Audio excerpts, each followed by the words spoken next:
What's up, everybody? Welcome to the Triple Play Fantasy YouTube channel. As always, I am your host, Kevin Coleman, at @theboys_22.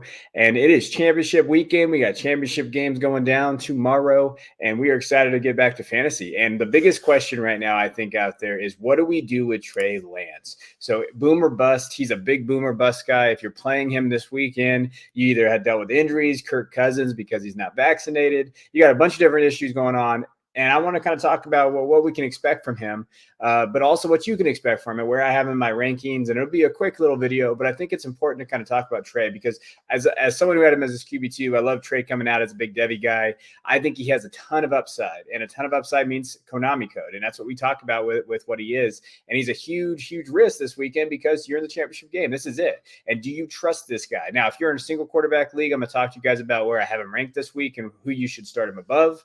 If you're in a super flex league, I think he's a very solid QB2 option this week, and I wouldn't be hesitant to put him in my lineup. Now, let's talk about what he's done this year in the couple games that he's played. So, when we saw him against Seattle, he came in, he had 157 yards, 2 touchdowns. One was on a broken play, the one touchdown that he had. But, hey, he scored a touchdown. You can't take that away from him, what he was able to do. Now, I think the biggest thing that I talk about is, his rushing attempts. So this game, he had 7 attempts for 41 yards. You're going to see them manufacture touches for him. We saw that manufacture just carries. You're going to see that volume. He had 20 fantasy points in this game. He didn't have a great game, 50% completion percentage, but it was all about he scored those touchdowns, but it's the rushing upside, guys. I think that's the key that we think of when we think of Trey Lance is that rushing upside. Now, in the game that he did start, as we saw, he did struggle a little bit from his passing, but he had 16 attempts. Look at that. He had 16 attempts. I mean, if you're looking at it from that perspective, you have 23 attempts in 2 weeks. And they did this, a lot of power. They really went back to kind of the North Dakota State offense a little bit, just in that power, basically in that pistol offense. They used them in a lot of different ways. They lent some powers and those other things there. Now, he had 15 fantasy points, but he had a couple opportunities for a touchdown. If he would have scored that touchdown, we're talking about a QB 6, 7 in this range over those 2 weeks. Now, over those 2 weeks, he was QB 18. But again, in a super flex format, 15 to 18 points or 20 points for your second quarterback is phenomenal, in my opinion, unless you're starting one of the 2 top 5 guys. If that's how your team roster is built out.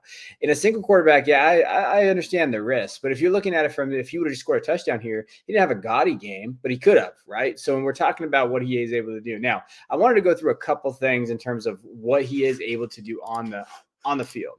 So if we're watching him here, the biggest thing is his upside from this position.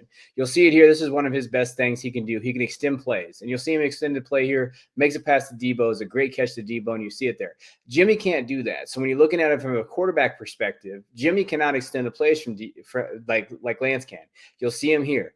Again, you're never going to have a beautiful ball with him. And remember, this is one of his first games he played. So he struggled this game. I'll be honest. He kind of struggled with the game passing, but you'll have it there. Now, he had open receivers. It is well known that Lance throws the ball really hard.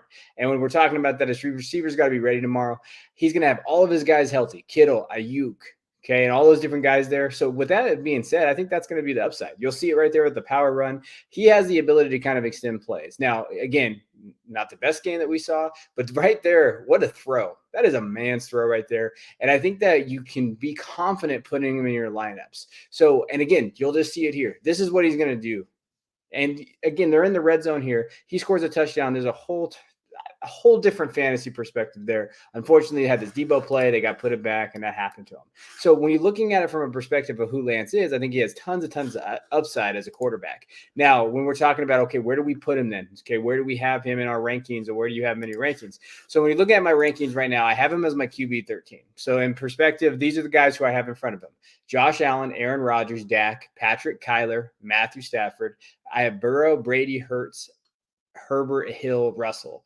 Then Lance. So he's right there at that 13 mark. Now, here's who I have him ranked ahead of. Huntley, Tannehill, Jones, Tua, Derek Carr, Roethlisberger, Heineke, and so forth. So when I'm looking at that perspective, those are the guys that I would be comfortable. Now, I would not – Russell's got a pretty good matchup with Detroit. I wouldn't hate going Lance over Russell. Even Herbert against Denver, I think they're going to have a tougher time. I would not start Herbert. I would probably put him out there just because of the numbers that he's put up, top 5 this year. But Taysom Hill, there's a realistic expectation that Taysom Hill's playing Carolina, that he's going to have it. I know he has a Konami as well. I think I would start Lance over them. So like my rankings are fluid based on matchups, and Houston's been playing better. But if you have those guys in Superflex, I would probably go Lance just because of the upside. Now, in single quarterback, those first 10 guys are probably who I'm starting.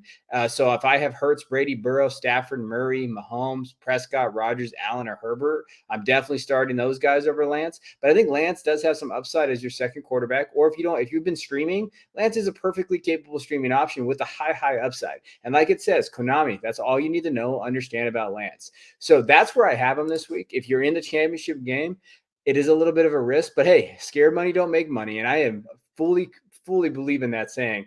Start your guys that can do this. I think he's going to be a boom this week and at least provide you with that safe floor, especially with that Konami floor there against a Houston team, which has played better. But I do think that they're going to use Lance in different ways. I think they're going to rush, and I can see him scoring a rushing touchdown. So I hope this helps you guys in your decision making. Let me know in the comments what you think. Find me on Twitter at @DuBois_22. You can always DM me, ask me questions for start sits on this. I appreciate you guys' time. Until next time, I'll see you guys later.